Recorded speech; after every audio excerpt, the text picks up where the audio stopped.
and ever, however.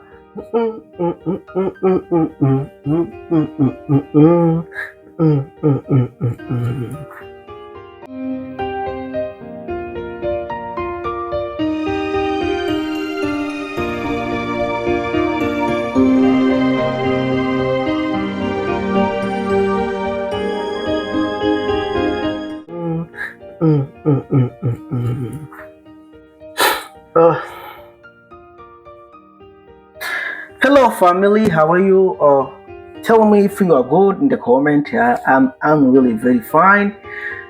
So bite mumeze neza, reka nizere ko mumeze neza, nimba mumeze bone mubimbwe muri commentaire ngaho. So don't go ntugende, because right now I'm going to show you how to conjugate all the verbs in the simple past. Ngenda bereke ukumva kunjiga amaverbe yose muri kahise. So nizere yuko turi kumwe kandi nizere yuko atamuntu aza kunjika gushika iyi video iheze. Alright, so what is a simple past? Niki bita simple past. So go in the previous video, gina mu video aheruka, you will see what is a simple past. Muraza kubona ikintu bita simple past. Naragisiguye while I was explaining the difference which is among a simple past, a past participle, and the present perfect. So that's why you have to go there before. So watch this video and after come back here and learn what we call a simple past. All right.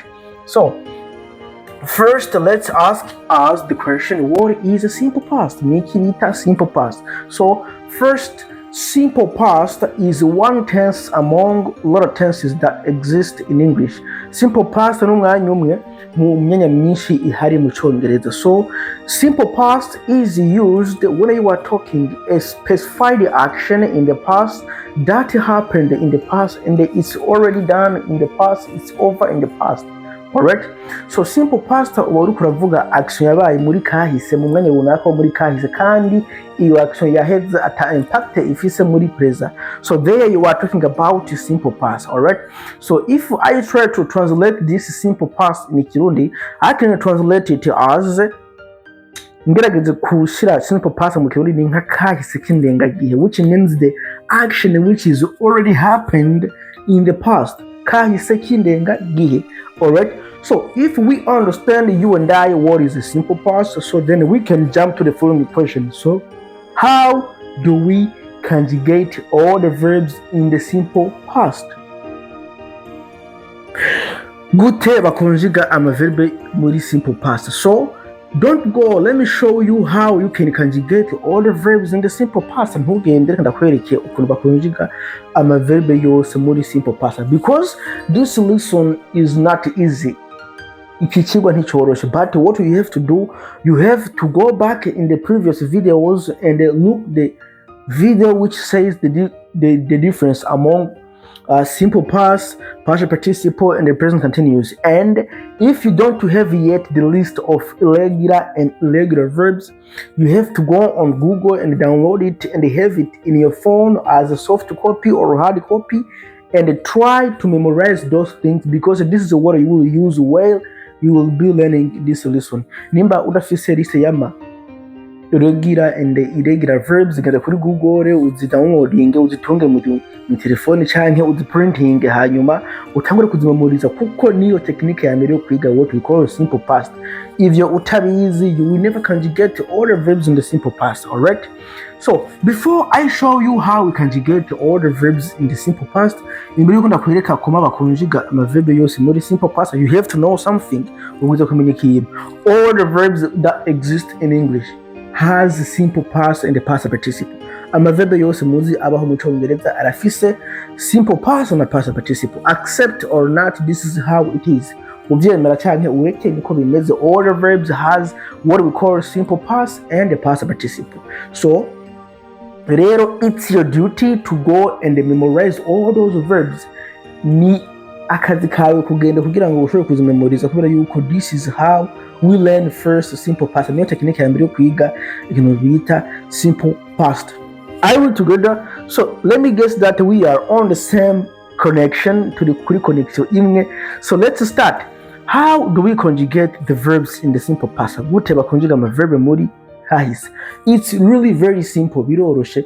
As I said every day, nkuko ndababwira misi yose, you have to start with your subject. Ubwiza kuba ufise subject. So then after having the subject, you add automatically your verb in the simple past.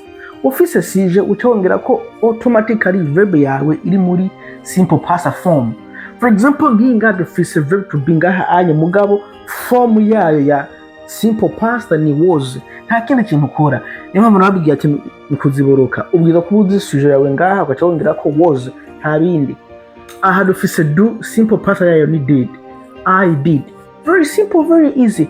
Kiretse gusa ko verb to be yo ihindagurika ngaha. Izindi zose kuva kuri I gushika kuri they usanga arico kimwe. So that's why you take your subject and then you add automatically the simple past of your verb. It's very understandable and it's very easy. So let me guess that you and I, we are on the same connection. All right, so let's start reading these verbs over there. So there we have I was, you were, he was, she was, it was, we were, you were, they were.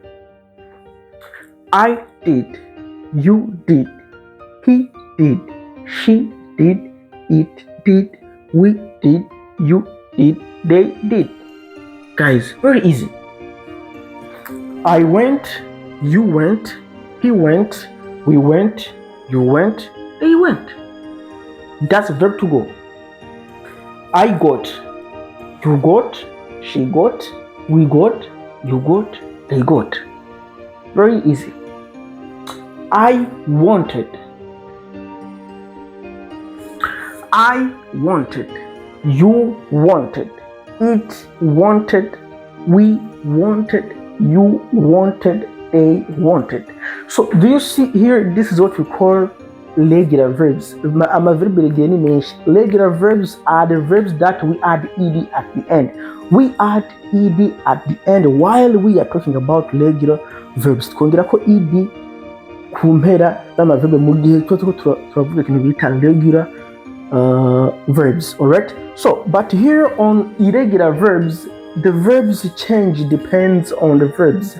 Amaverbe arahindagurika bivanye na verb. So that's why you have to keep on revising all the verbs as much you can. All right, so let's continue. So this one is what we call affirmative form.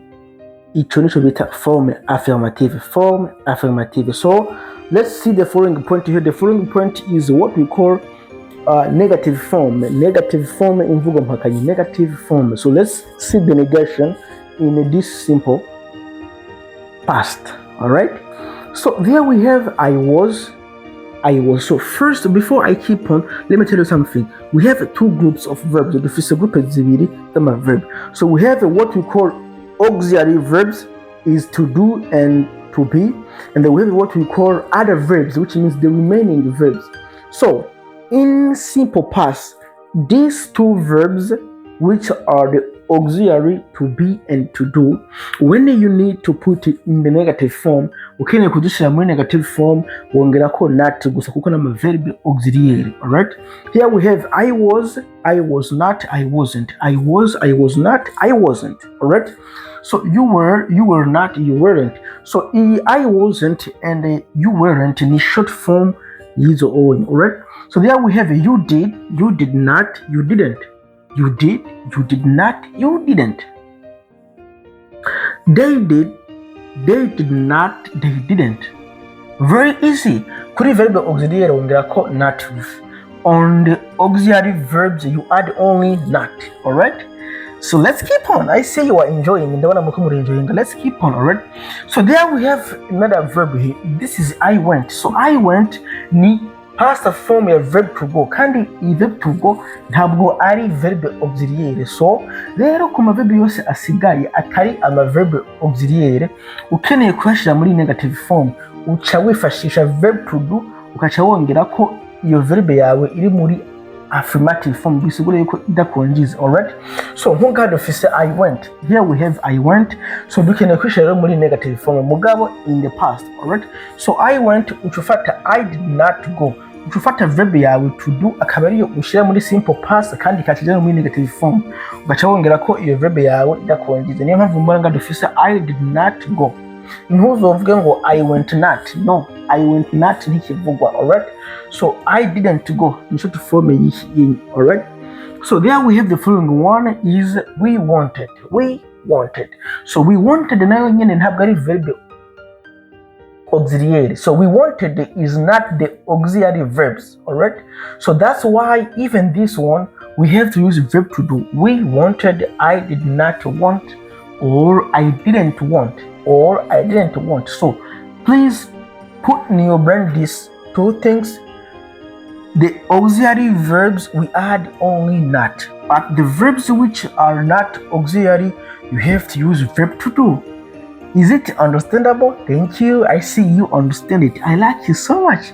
If you understand it, I'm happy. So stay here. I'm going to give you a tip at the end of this video. Alright, so there we have number 3. So number 3 is what we call interrogative form. So interrogative form, so there you are asking question in simple past. Alright, in simple past. So then even there we have two groups. We have the auxiliary and other verbs. So verb auxiliary, naho nyine ni I was I, you inverse only. I was I, you inverse. Alright, so you were you inverse, isn't it? So you did you inverse. Alright, so they did they, you inverse. Alright, so but look at this example over there. So this is what we call other verbs which are not auxiliaries. Izi verb atari ama auxiliary. Alright, so niyo mpamvu mubona twaje twifashisha n'ubundi ya verb to do aba rero dushira muri inversion, hama twongera ko ya verb iri muri infinitive. I went, ukeneye kubaza yuko umuntu yagiye ucuvuga did I go, naragiye, did I go. Alright, so we wanted, did we want, very easy. Alright, so let's see the last point. So the last point is rules and example. So let's see the rules over there. So the rules is what we call how to formulate a phrase. Formula phrase muri simple past. Alright, so there we have what we call subject. You take your subject of you add automatically the verb in the simple past form. Utawongera ko automatically verb yawe iri muri simple past form. Alright, so then after that utawongera ko complement or object. Ubuhejeje gukonjiga no gutanga phrase yawe muri simple past. Very easy and very understandable. Alright, thank you. I see you are understanding. So let's keep on. Don't give up. Alright, so there we have examples. So examples is we made in 2020. Wow, we made them event. We made in 2020. Alright, so I was there yesterday. I was there yesterday. I was there yesterday. Alright, so at the end of this lesson, I'm going to show you some words. If you see them, you have to use automatically your tense, or you have to conjugate your verb in the simple past. Alright, so let me show you those words. So there we have yesterday. So yesterday. Every day you see yesterday, you have to use simple past. So there we have last.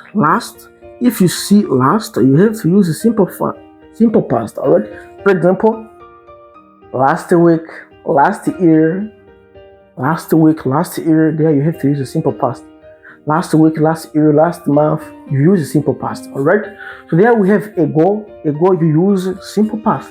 There we have in and the year. For example, in 1998, there you have to use a simple past. Alright, so there we have a one and you add a specific day or a time. For example, you are taking the action that happened in the action time you are specifying. So when you use simple past, there we have at, you use simple past, at. Alright, so there we have a for you use simple past. So utuntu tujambo ubuvuza gukoresha mu gihe ukabonye automatically ma ucugize gukoresha simple past. Automatically we use simple past. All right, so thank you so much for being here. So let's meet again in the following video. So by the way, tell your friend to tell his friend that right now the English coach is banning the YouTube channel. Thank you. Ciao ciao.